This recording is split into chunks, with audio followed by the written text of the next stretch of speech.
Welcome to Wizard Team, a Black Magical podcast for Black Magical stories.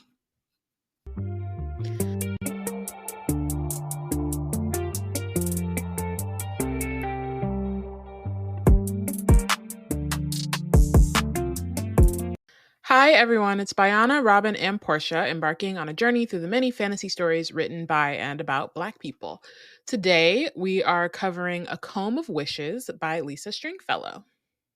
And for all you lovely folks who have not heard of this story, first of all, what's your problem? But secondly, I actually understand because it is a middle grade story and, not very marketed to a lot of us adults, as they should be. But I swear this is one worth picking up. A Comb of Wishes is a middle grade novel by Lisa Stringfellow. It's actually her debut novel, and it's a really good book. For a debut, I would be super proud if this was what my debut book looks like. It just works really well. It's set on a fictional Caribbean island, and it follows the story of a 12-year-old named Kayla who wittingly forms a connection with a mermaid who has the power to bring back her mother back to life, who she's currently grieving. What happens is she finds this mysterious box with a comb in it, and then she has to figure out what to do, and she takes it home and finds out that Ophelia will hunt her down like the wrath of gods are upon her if she does not return it. Can I just say, I wasn't shaking my head like, no, this isn't a good book, because it is a good book. I don't think that we would talk about a bad book. I don't think. But I say that, but we did. Anyway, it's a good book. It's well written. I would also be patting myself on the back if this was a debut. It is not middle grade. It is scary. I was stressed. Yes, it is. Have you ever seen a Goosebumps before? How dare Porshèa sneak in a horror? It is a middle grade horror. I think Aminata, who's of age and she's a little bit older than, but she would love it because she's a weirdo. She's read it and she liked it. She definitely. I'm saying, it. But again, because she's a weirdo who loves that scary stuff. But I was like, oh, a couple of times, and I was like, when Ophidia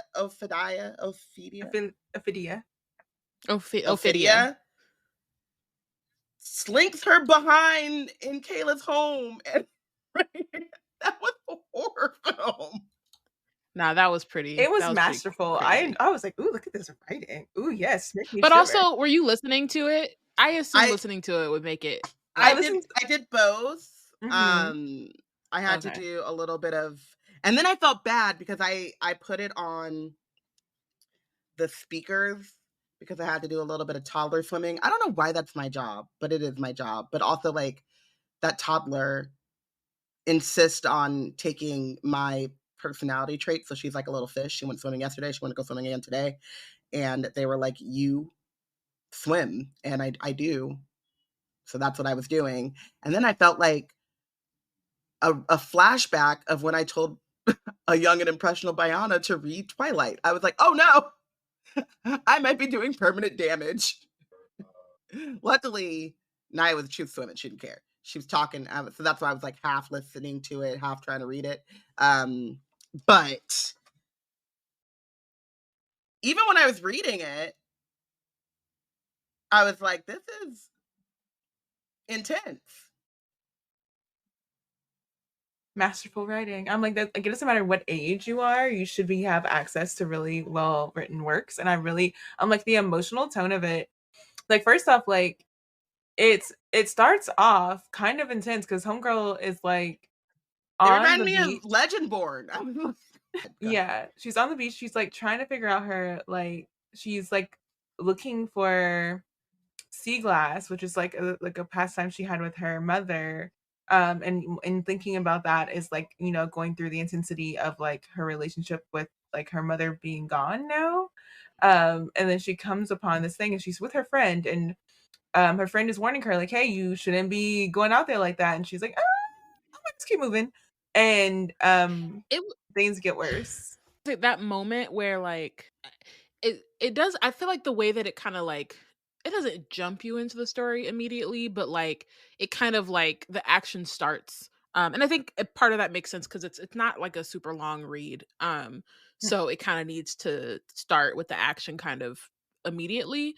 And it's not a fast paced book, but it none of the like time is wasted on the page, and so it's definitely one of those things where like you're still learning. I appreciated the way that she had it where we're still learning about uh Kayla and like her backstory and about her mom and like all of these things while stuff is like going on. There's no time for her to like chill, Yeah. I guess. And she Is kind kind of of doesn't have or chill right I guess now. time more.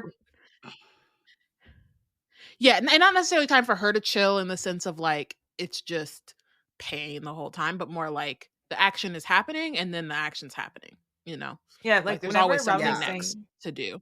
yeah, when I was Robyn saying that it would like reminds her of like Legendborn. I'm like the similar, yeah, like the action starting at the beginning and like grief is at the beginning. Like it's all at the beginning. Like it's all like Mhm. tied together. So like some of like Mhm. the some of the I don't what do I want to say here?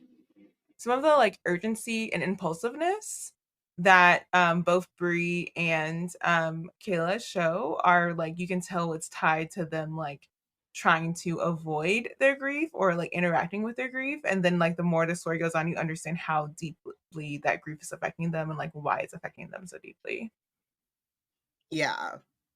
And I think like I will say I had a moment and I feel bad. I might bench Kayla. I might. I know that she's a child and learning and all this stuff, but I might have to.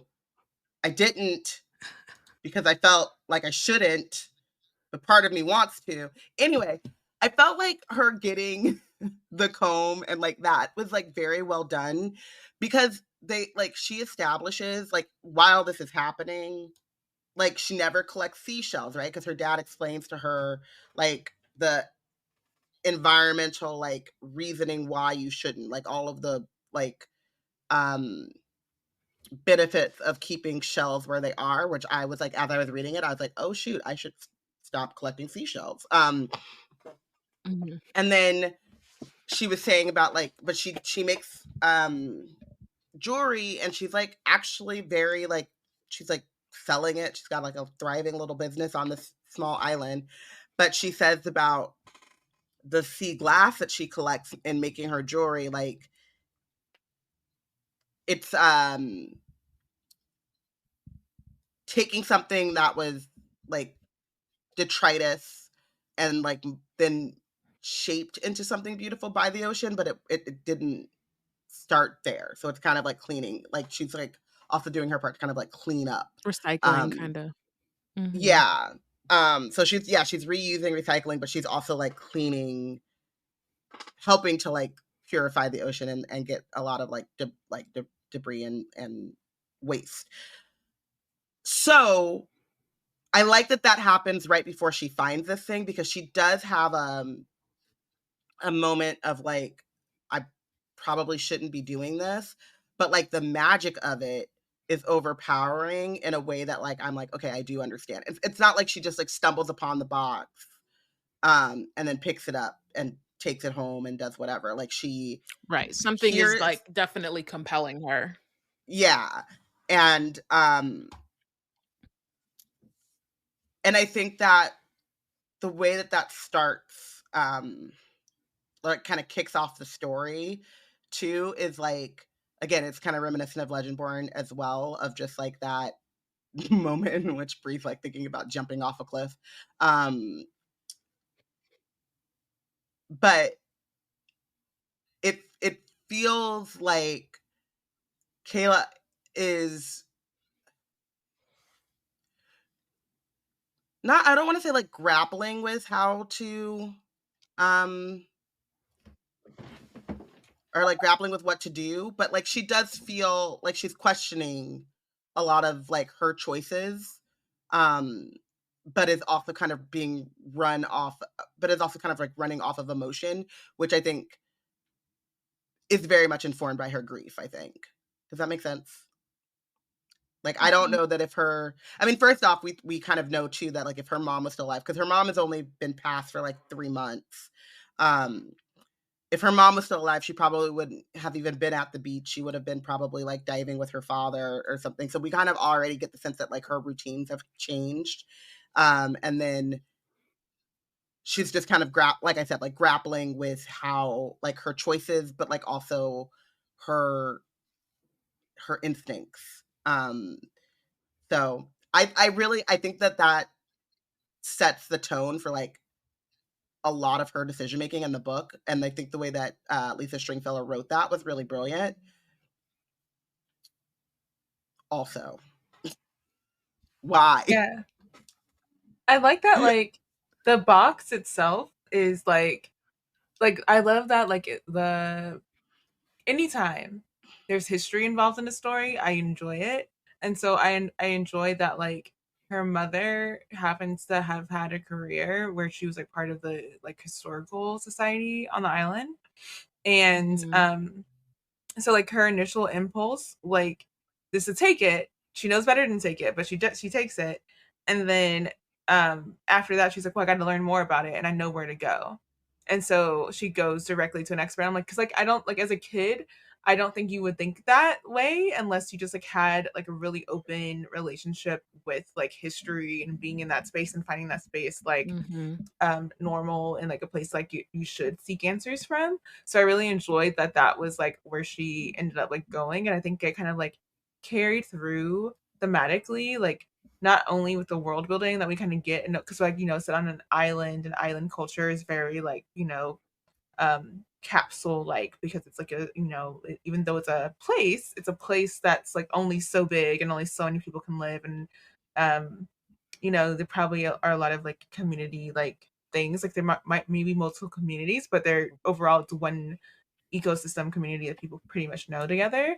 But because of that shared like kind of identity and being on an island, like the things like history are kind of things that are shared overall within the community of the island. So it kind of made sense for her to like take it to this place that's a historical society to gain answers, but also have it wrapped up in her mind of like what it could be, or what she thinks might be happening, and like what she's hoping to learn, and what it could or could not be tied to from there.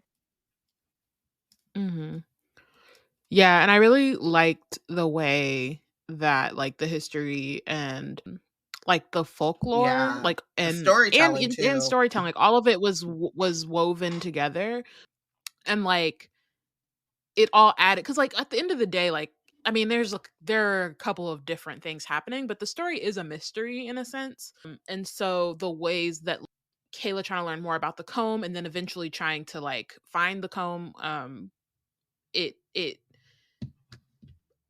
just brings in all of these other kind of elements and like backstory on the island, and like more on sort of the like magical beings and things that are at play as well.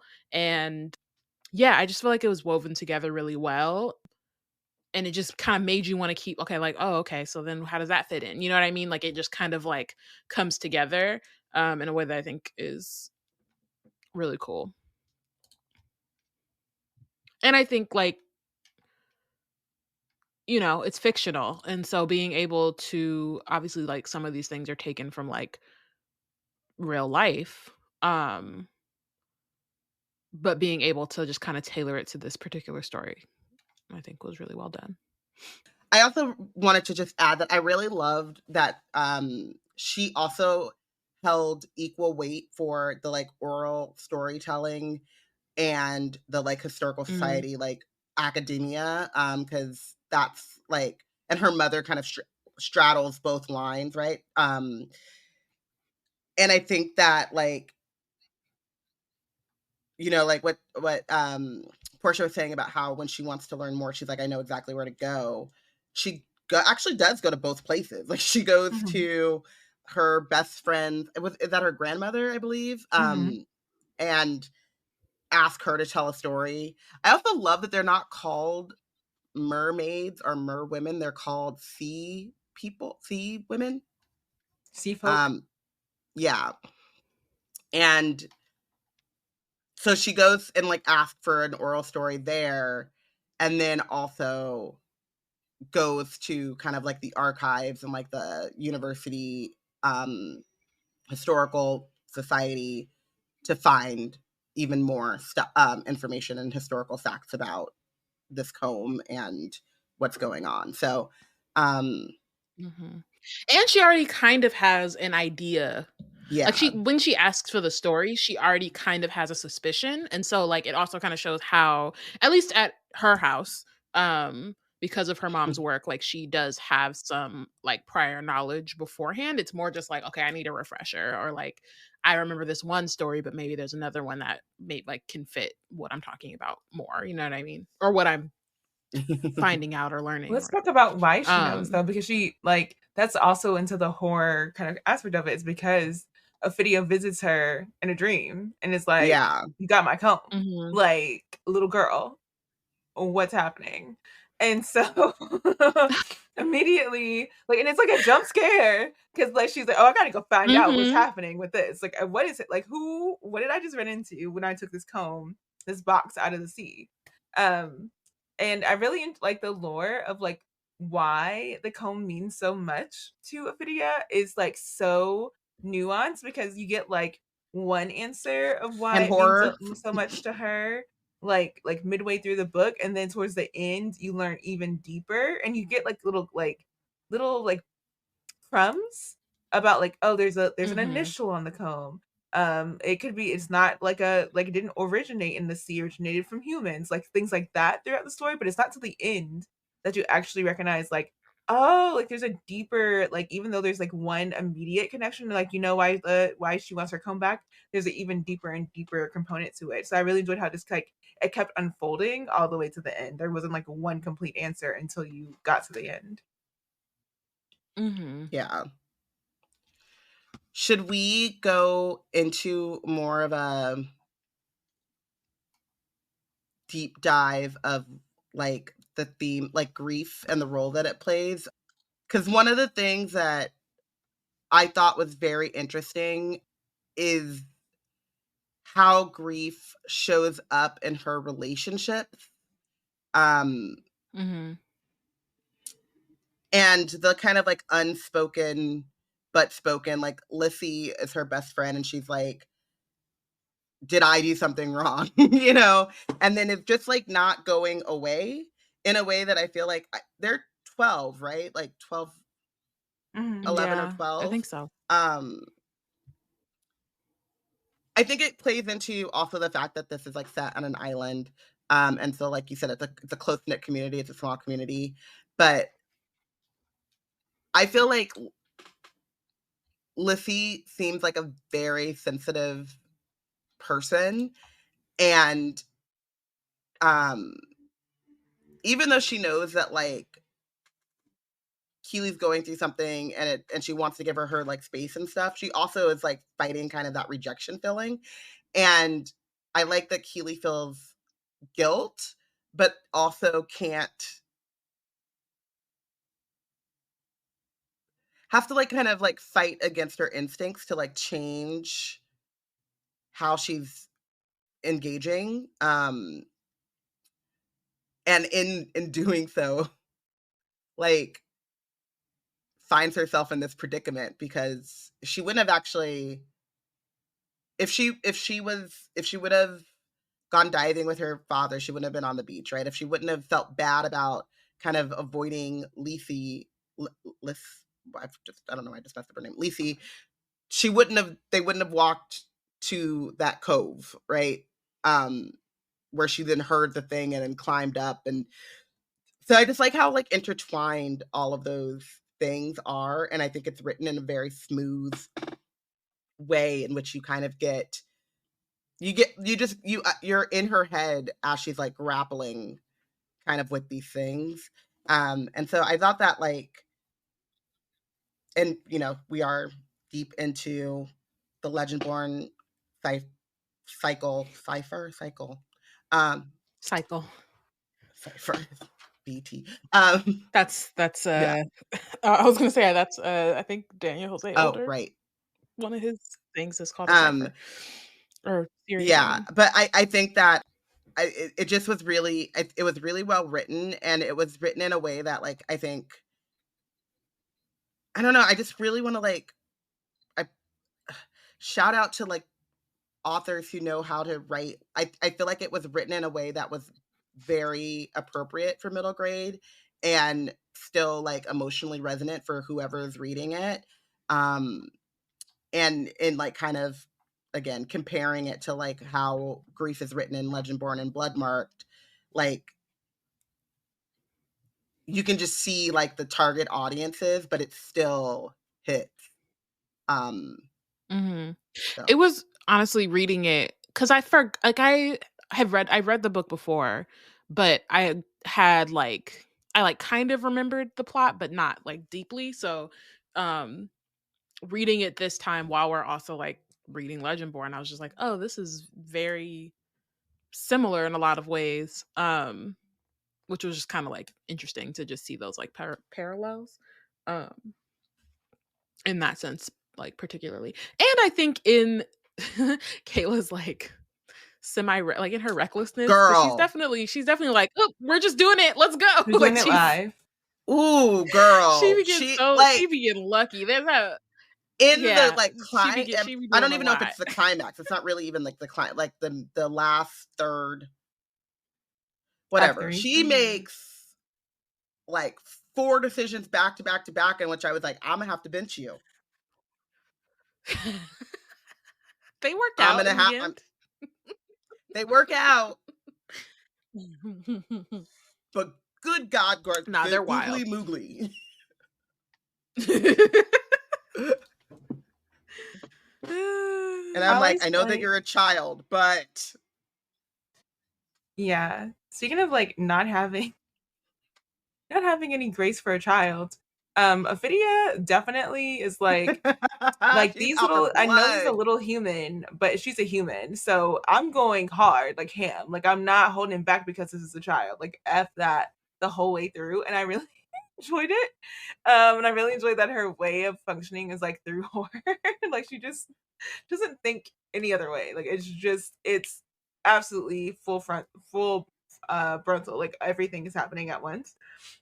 But the thing that I think enjoyed the most about the characterization of the storytelling is that like not only is a journey that Kayla's going through and her father is going through around grief, but so is the like what Ophidia is going through. So this is the overall story of like people acting out because of pain that they are feeling because they are feeling a loss for someone important from their life.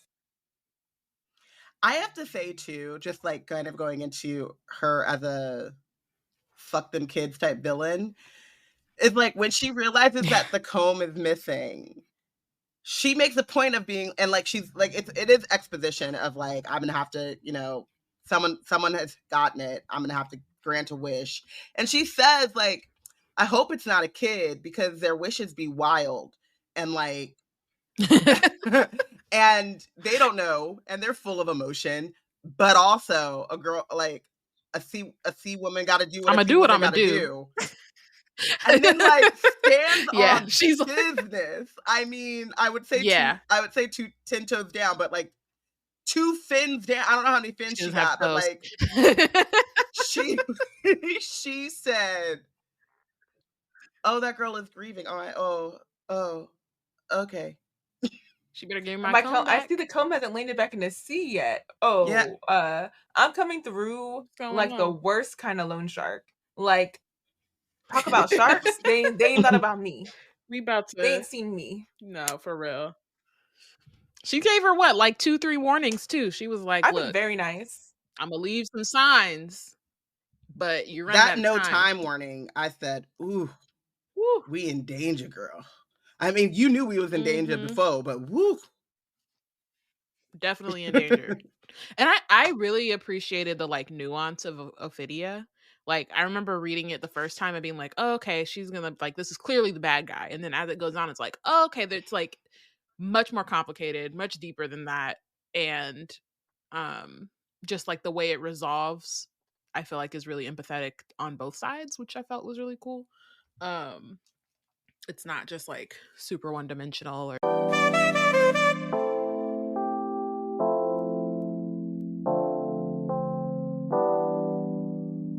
Here on Wizard Team, it's no surprise that we love books. We also love supporting the independent bookstores.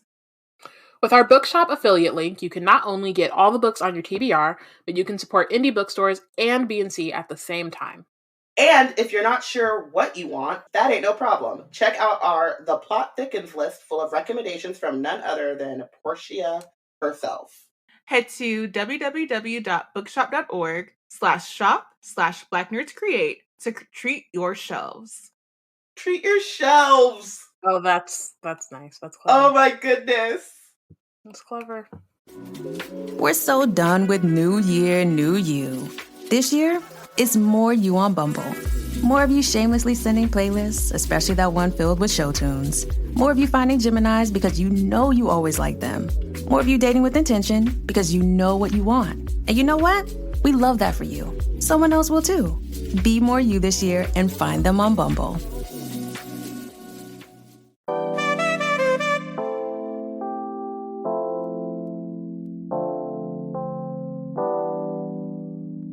Yeah, I'm so glad I read it first time in the book, and then this time I read it through audiobook. And I'm glad I've experienced it 2 different ways in, like, reading it, because I feel like, I don't know, I feel like a lot about it, like, lasted with me. I think the first time around, I was, like, way more kind of tuned into, like, her relationship with her father, Kayla's relationship with her father, and the way they kind of been, like, kind of making do, not really, like, pacing in the same place. Like, you can see her father's trying to pick up the routine, and, like, Kayla's kind of resisting it because she, like Bree, feels like she left off with her mother in a way that she can't forgive herself for. And so when her father's, like, proposing that they do things that would make them feel like family, like the way things that they used to do whenever her mother was still around, she's resisting it very, like, hardly, because she just doesn't feel right to do, like, to feel that way. And so, like, I really felt for her father the first time around reading. I guess I felt for him the second time, but the first time I was like, poor man. He's doing the best he can raising a kid after, his wife is gone, and she's, like, in grief in the same way at the same time he's in grief. But, like, goodness gracious, And like, he owns a some of the ways he business too, reacted. so he's also like, he can't Yeah. not go to work because Yeah. it's like you can't really he can't take leave. I mean, yeah, he can't really take leave. It's a small space. It's already like we kind of find out it's already Struggling. kind of in decline. Yeah. So it's like it feels like he's making the best of what he can with what he has type situation where he's like, all right, well, these are things I have to do, so I'm just gonna like commit to it and do it. But yeah. It also I oh, also appreciated like it is her and her dad on their own, but like they have community around them, and it Mhm. like goes that's back to exactly what I what was y'all gonna were already talking say. about. It's like it's a small space. And it's like they have people coming and bringing them food. They have people like checking on them. You know what I mean? You call up Lissy's grandmother and just be like, "Oh, can you, watch the girls?" Or like she'll just drop by like, "Here, I just made this and y'all can eat it." Like, you know what I mean? Just having that part too, I think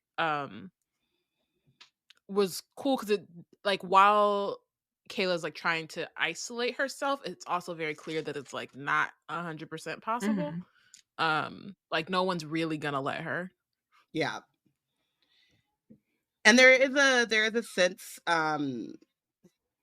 which part of me was like a little bit upset about, because when she starts lying, and I'm like, y'all not going, but it's like, yeah, no, they're all very close. If you say that you went here, or you're doing this thing, are you, I think the lie she tells her mom's old coworker is that she found the comb while she was diving with her dad. And then I forget what she tells her dad.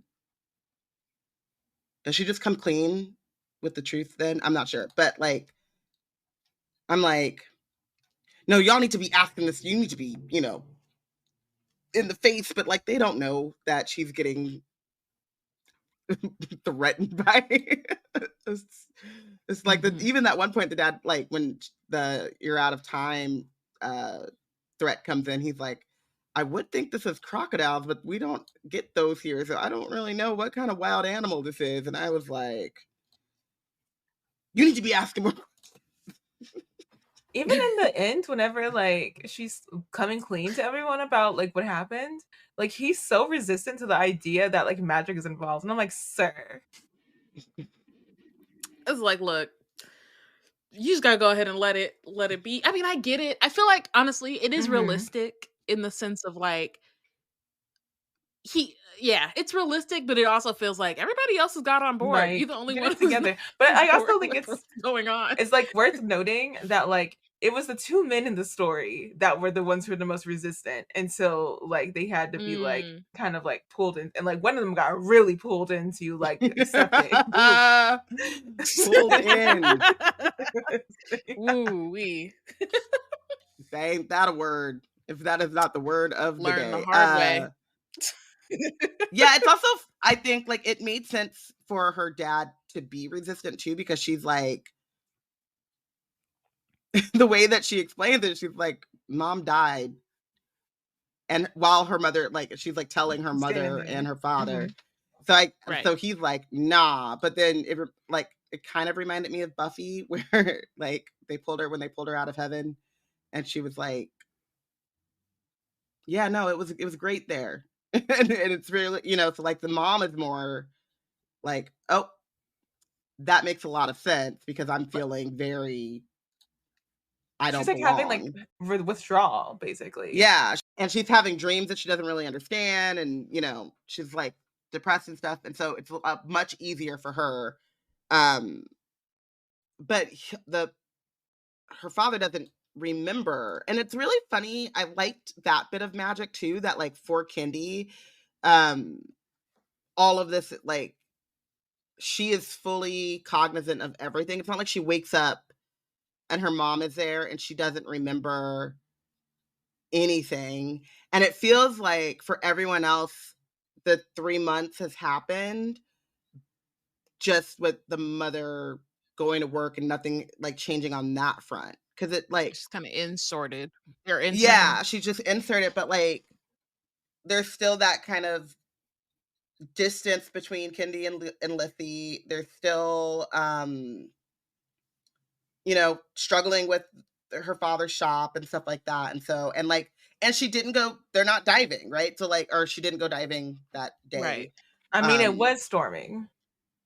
Yeah. Oh, and also that part of the magic too.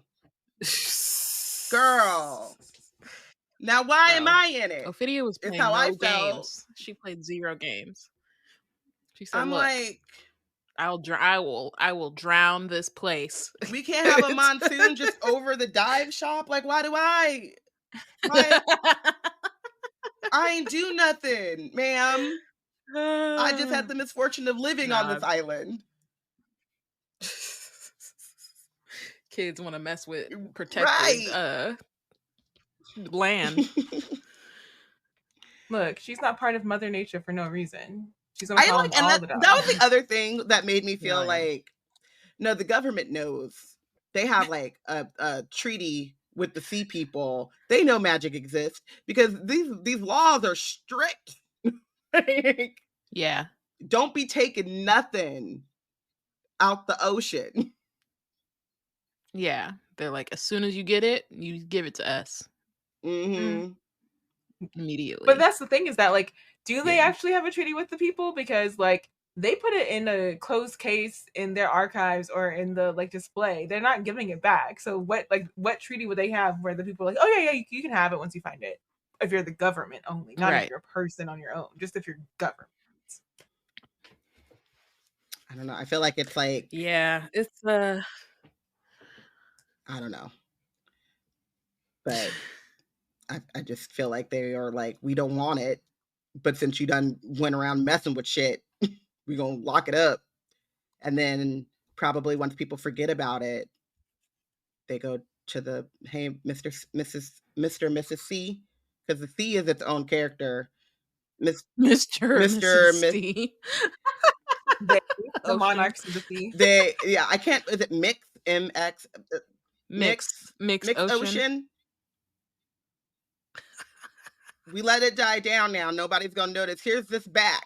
Go give this to who it belongs to. Oh my gosh. I feel Please like make it stop. Oh my gosh. I feel like just like we've talked about like different magical settings needing like a school psychologist. I feel like the government needs like the like multiple different like just common sense, like this is we've done enough. Y'all have opened up too many tombs that were not supposed to be opened. Y'all went looking a little bit too far in some caves. I'm tired. I'm done. Let's go. Shut it down. Put it back. Let's put a pin in that. Didn't your mama ever tell you not to touch stuff? But you don't. Let's put it right back. Let's learn. I feel like that was like one of the things that I feel like if I would have read this, I mean, I live ocean adjacent. I can go to the ocean pretty easily and whatever. I feel like that especially if I was of that age, because I already was like pretty early on, like, oh, I'm not touching the shelves anymore. Good to know. I do need to actually like go and like really read up on that, but it made sense to me. So that's yours, Mix Ocean. Enjoy it. Thank you. Here, have it back. But after reading this, I'd have been like, I ain't touching nothing. Like we already have the like, no, for real. Leave it as you take it kind of like thought process, but I don't know how much of that is actually how many people are like really like internalized and bought into that. I think like most of the time when I see like people, I don't know why this happens. So when I see people like tourists and stuff at the beach and I'm like, leave it how you found it. Don't y'all have that rule in your hometown? You know what I mean? But they come. A lot of people don't have oceans in their hometowns. That's why they're tourists. I mean, like places where there is an ocean. But like forest or whatever, people exoticize the things they don't have, so they treat it differently. I guess so, because I'd be like, don't y'all leave it as you found it? Like I'd be like, picking up what stuff. Right. But I feel like I do see that a lot, where you can tell the people who are like from San Diego, is where I'm at, or from the like community, making sure that they're like being caretakers and stewards of a place, and then like that doesn't really but I felt like in this book that was like every single person that she talked to besides George. I mean, she didn't really talk to George, but like her dad did. He was the only one that was like, oh, let's get what we can get. But everybody else was like, why'd you touch that? Go. And so I kind of feel like, they don't want to acknowledge the magic, but they know. They was like, you done opened up Pandora's box. Literally. Especially right. Joyce, now it's done this storming. the colleague from the society. Like, I feel like she was very like, one, I enjoyed that she was like, you haven't been through here since your mom got here, like left, like, are you good? Like, how's it going? Like, she was trying to like, kind of check in on her. And then like you're saying, like she lied to her about how she got the box. And then her father is only one phone call away. So like when he talks to her, he's like, so your mama's coworker told me about your little visit earlier today. How's that? And that was the thing, because Miss Joyce asked her like, oh, did you come here with your father? And she was like, oh, he's like outside. But like she didn't really talk about it. And so it's like she didn't go into any of it with a plan. No, she's not a planner, because she's not a planner. Well, I think she's like, she's reacting. I think, I feel like most of the whole time she's reacting. And it's like, not in a way that's bad, because, sometimes that can get old in like a story, but it feels like she's proactive, and then new information gets like put on her, and then she's immediately like, well, okay, gotta do this. But she doesn't really take the time to like, to plan or to like really think about it. It's just like, this is how we can make this happen. Yeah. I think the other thing about it is that she doesn't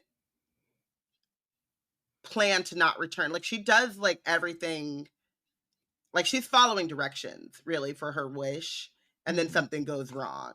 And so that's when like all of the like kind of reacting happens. And you also get the sense of like a little bit of panic because her plan was to do what I was told to do and like be good with that. But as Ophelia told us when she said, I pray to God a kid didn't get my comb, that wishes of that magnitude tend to go wrong.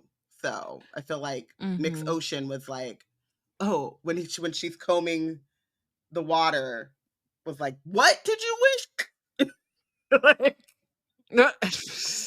I just like appreciated how like overall it all like worked with the characterization of Kayla, because like she's a creative, like she makes jewelry out of the sea glass. So it's like all of it comes from like she doesn't like create the jewels and then like put them together, and then she like goes with the flow. She finds what she finds, she makes what she makes. So like she is always reactionary. She's always like working, and so like I love that, like her being reactionary, her being impulsive, her kind of getting herself into things without thinking about it too hard before she gets into the thing.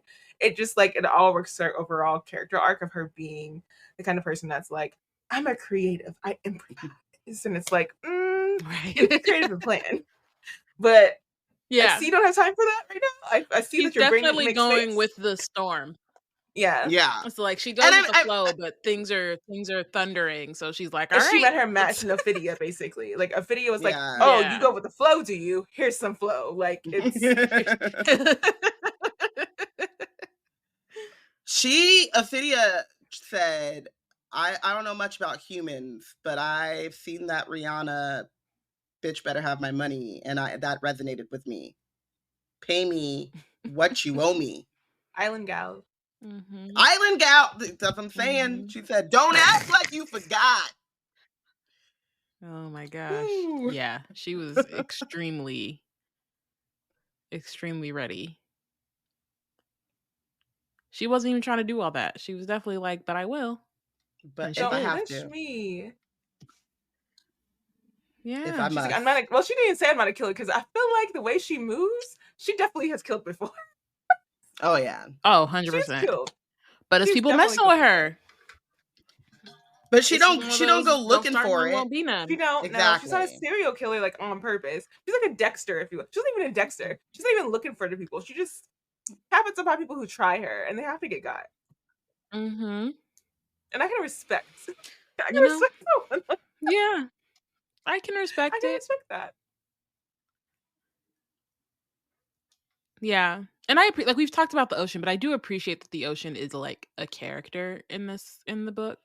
And is just kind of like always present. I feel like it and is dangerous. Like it's interesting to like there is like this loving kind of thing. Like it like Ophelia kind of refers to the ocean as her mother. And so there is like that motherly kind of like just the way that it's described and that kind of thing, but then it's also like vicious as hell. And in some ways it's like, yeah, it's mad because you messing with her daughter. So let's go. You know what I mean? Like I appreciate I also think it's a parallel too between like Ophelia and Kayla and like their relationship with their mothers and how that like kind of is what leads them to cross paths. Are we on final thoughts for the book? Besides any wrap-up thoughts about overall things that we didn't capture? Yeah, we need final thoughts. I mean, I liked it. Like I forgot how much I liked it.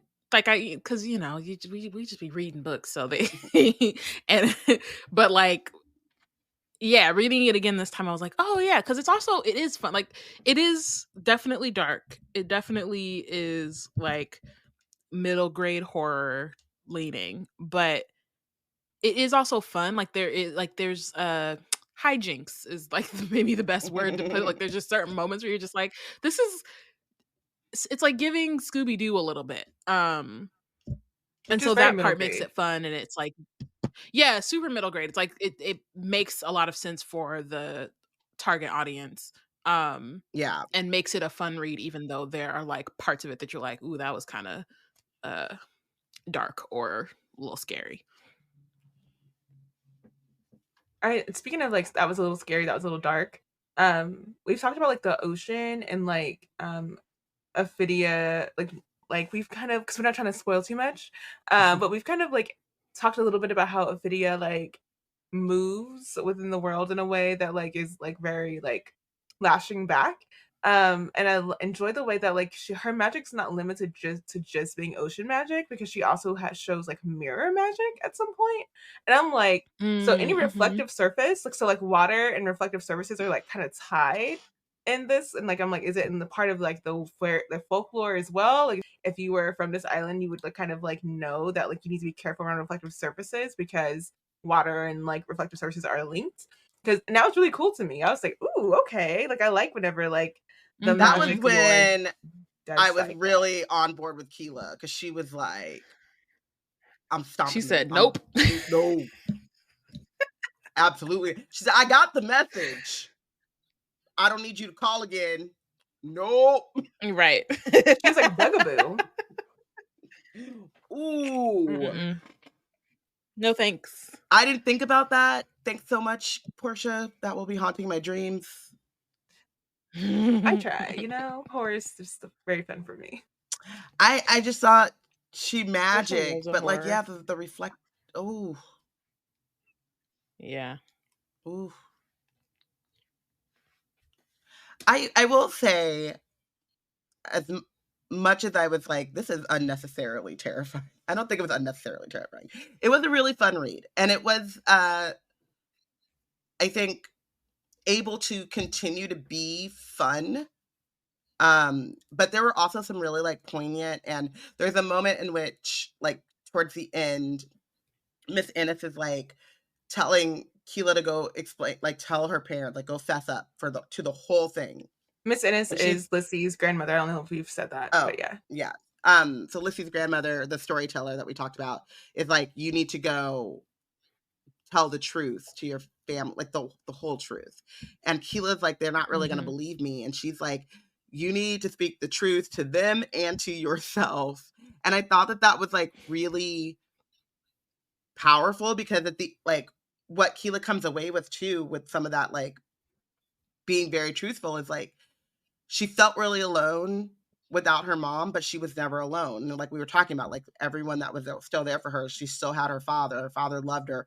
Her mother's love doesn't go away, right? It, you know, but and I was like, this is really like deep and kind of spiritual, and I was excited to see that in a middle grade. It doesn't like sugarcoat, or it's not very like, it's not surface level emotions at all. And I think it's just handled and written really well. Agreed. But it was still terrifying. You know what you did. It's okay.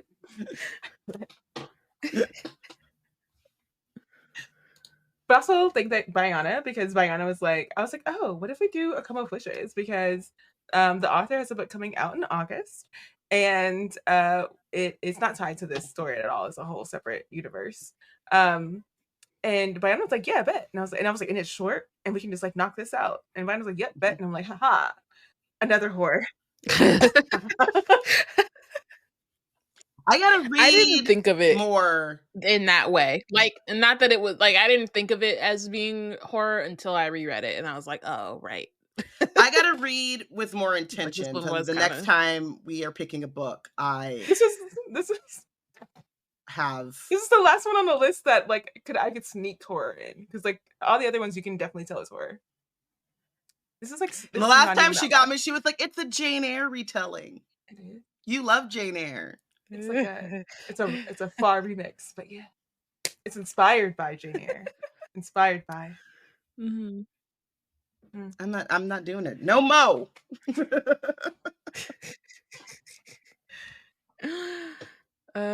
Okay. Cool. So who was your MVP of the book? I made Lissy my MVP. I felt like she just was not going to let her friendship go in a way that was like, you are important to me, we are family. Really, they felt a lot more like family than just like best friends. And not only am I going to like continue to be there for you and like but I'm also going to stick up for myself. Like, why are you mad at me? You know? Right. And she was ride or die in a way that I couldn't be. They got a little like chase scene, and Lissy was the one riding the bike. I said, girl. I'd have been like, yeah, I like you need to pedal. She was my MVP too. She's definitely like ride or die. Yeah. She was like, look, fine. Let's go. Even when she like, she didn't even ask questions. Like, she could just tell that Kayla was like about to go do something reckless and was like, all right, what are we doing? What's she up? would like And I literally appreciate that. watch Kayla like lie to people. And she was just like, don't react. Wait until it's over. And then be like, girl, what was that? But she never timed her out because I feel like my face would have been like, no. Dad's outside. Like, what? When did that happen? Okay, all right. Like, I wouldn't have snitched, but I maybe wouldn't have been able to cover up. Like, yeah. She was like, no, she got a good poker face.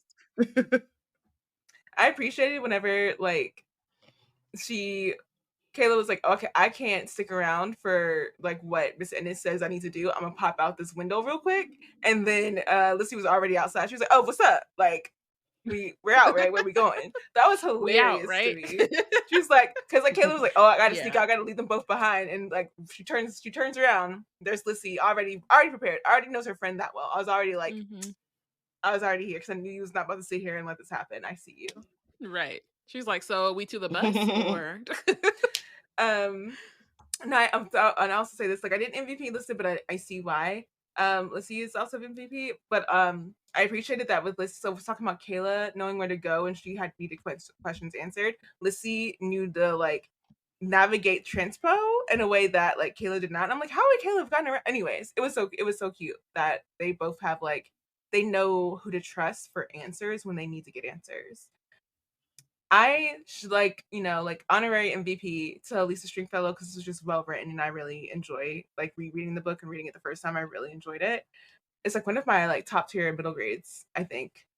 But I ended up MVPing in like the story Kayla's mom because I don't know about you, but if like I had like gone to another realm like or plane and been jerked back and then like was going through like my body was not really like handling it well, but like I have to like continue to move as if my everyday life is going forward, and then I find out that my daughter is the reason why like I was in another plane and now I'm back and that's why my body's going through what it's going through. Like she's doing so like she's being a mother and she's being like very understanding and like patient with it, but like there's so much in that. Like that's so much like emotional toll along with all the physical toll of it all. And she could have easily just like kind of like gone to like a very bad mental health place. And she just kind of is like, I got to keep it moving forward. Like I got to keep my face together, keep it together because we got to figure this out. And what ends up happening at the end of the book, I like how she allows for the relationship between them to come to the place that it needs to be. And is not like kind of like set in remorse or just like too much like thought about it. Is she just allows things to be the way they need to be. And I'm like, that's a lot of growth. Like that is like being an adult plus. Like I especially because when she comes back and Keela's like, I'm so sorry. And she's like, what? Oh, girl. I don't even listen to you. Like she like right. I could tell, you could kind of tell whenever her mother like leaves out the door, like, yeah, the door slams, but it was like her mother kind of like made a face or something. And it didn't seem like her mother like took it like to heart. She was just like, okay, this is where we are today. All right. Yeah. Just a little bit of brat. I was thinking about this as you were talking about it. I think it's really interesting to the, I don't want to spoil, but when we were talking about Keela making some reckless ass stuff, if I was her mom, I'd have just been like, all right, well, I'd have sat down. Like, she's like saving her baby from monsters and diving in the ocean. And I'd have just been like, well, you know, I'm tired anyway. I ain't supposed to be here. I mean, I don't think I could have done that with my child. This is why I don't have children, to be honest. But even with a reckless dog, you're like, concerned? Yes. Yes. But how far can you? Well, you know,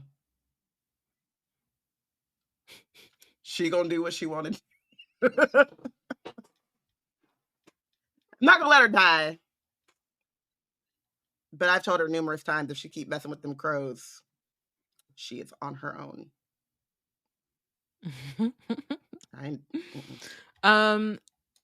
Who was benched? I feel semi-bad about this, but I benched Joyce, which is Keela's mom's friend, the other historian in story, because she told Keela, like, this is, like, you need to call the government, you need to, you know, do what you're gonna do. Then she gonna turn around and try to buy the comb, and then she gonna feel bad about it, and then, like, threaten to turn the man in and be like, well, it's your word against mine type of thing. And it's like, don't waffle. You know what I mean? Channel your inner Ophelia. Stand on Finn. Like, what does you do? Are you a good person? Are you following the rules? Do you respect, like, the culture and the ocean and mixed ocean? Do you respect it? Do you honor it? Or are you trying to profit? Right. Are you my friend? Are you locked in? Are we locked in? Don't I was gonna give it to, but the waffle, I said, oh, yeah, that's real. You gotta sit. That's very real. Yeah, I gave it to George. It's the greed and the, like, jealousy and, like, sticking your face and stuff ain't got nothing to do with you. I also love, sorry, and then also, like, the lack of planning too. I would say too, because, like, he is grown. So if you're going to be doing nefarious and, like, illegal things, you need to have your stuff together, have it on point. I love too, because, like, but he was not. Keela's dad is like, we are grown-ups with families. What are you talking about? Like, but I also, he is, like, jealous because he's like, my father left me would only leave me this business if you were my partner. I was like, you see yourself? Your father might have had a point. I think he might have had some a point. Introspection. Probably shouldn't have left it to you at all. Like, no. Yeah, I also been George, and I'm like the thing that, like, really stuck it, like, nah, this man gotta go. Like, he made a kind of quote unquote redemption, and, you know, the end happens in a way that's a really, like, satisfying ending. But, like, he has to be benched, because why would you, in your mind, like, you're saying he's an adult, he didn't, like, the non-planning of it all, like, I'm like, now, Kayla, do you see what happens when you become a full adult and you don't move in a way with planning in your life, and actually, like, think before you act? Because do you see how easy it was for you to thwart this grown man? Exactly. Do better than him. Think it through. Consequences. But then also, the main thing for me was that, like, the, like, reasoning behind his, like, thievery is that he just saw someone in his brain who he felt like had more than him, even though he knew better, because he knew their financial situation, and he was a reason for the financial situation being as dire as it was. He still coveted what he thought was better than him, because he just couldn't, like, get past what his father said, probably other things, how the community treats Kayla's father versus how they treat him. So, like, because, like, the way that Mr. Ennis was like, I've known that boy his whole life, and I know how he moved. And I was like, and so everybody knows he's a screw up, basically. And I'm like, I know, I'm like, that's the thing for me. Like, I just overall have, like, a stick in my craw for people who are always, like, comparing themselves to other people and, like, ready to like try to make it even by being awful to that person. And, like, you're in the same playing field. Someone, if you, like, what is better anyway? If you just wanted to be a better person, be a better, like, be a nice person, be a good person. It doesn't take that much. So yeah, my frustration, as you hear it coming out of my voice with like those kind of people, is why George had to get the bench for me. Yeah. It's real. On that note, thank y'all for listening. If you want to buy the book, you can go on our show notes and there's a link, and then you can buy it there, and then we get a little something back. I recommend also, like, but yeah, buying it and sending it to someone from that age group that you know, or like their local like library, little, like, just support, how, like, give whoever you want the copy of your book, because like as you heard testimonial from Bayana, like Aminata liked it and she was reading it at the same age, right? So it's like it's approved by the age group, as well as these grown adults talking about scary things in middle grade books. Right. So join us on Wednesday. We'll be discussing chapters 16 through 18 of Bloodmarked. Wizard Team is part of the Black Nerds Create Collective. If you want to keep up with our content, you can check out our website at blacknerdscreate.com. Follow us on Instagram and Tumblr at Wizard Team Pod and at Black Nerds Create. Bye.